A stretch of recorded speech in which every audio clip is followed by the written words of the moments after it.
Hi, ಎಲ್ಲರಿಗೂ ನಮಸ್ಕಾರ. ಇವತ್ತು ನಾವು ಕಿರ್ಕ್ಸಾಲಿ ಪಲ್ಯ ಮಾಡೋದನ್ನು ನೋಡೋಣ.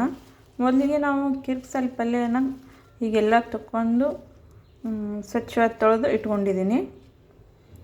ಇದಕ್ಕೆ ಇವಾಗ ಸ್ವಲ್ಪ ಎಣ್ಣೆ ಹಾಕಿದ್ದೀನಿ. ಎಣ್ಣೆ ಕಾದ್ಮೇಲೆ ಒಂದು ಸ್ವಲ್ಪ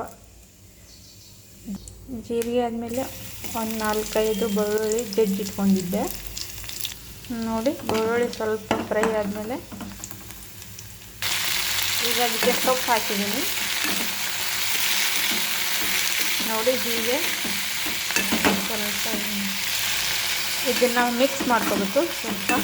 ನೋಡಿ, ಸ್ವಲ್ಪ ಉಪ್ಪು ಹಾಕಬೇಕು. ಉಪ್ಪು ಹಾಕಿದ ಮೇಲೆ ಅದು ನೀರು ಬಿಡುತ್ತೆ. ಸ್ವಲ್ಪ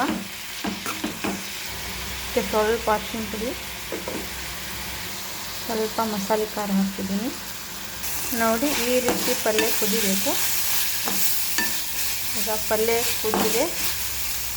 ನೋಡಿ, ಇಷ್ಟೇ ಕಿರ್ಕ್ಸಾಲಿ ಪಲ್ಯ ರೆಡಿ ಆಯಿತು. Thank you.